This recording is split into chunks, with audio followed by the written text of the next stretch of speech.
قل لمن الأرض ومن فيها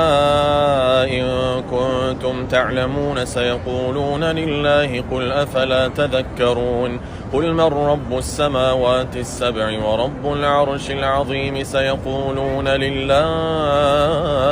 قل أفلا تتقون قل من بيده ملكوت كل شيء وهو يجير ولا يجار عليه إن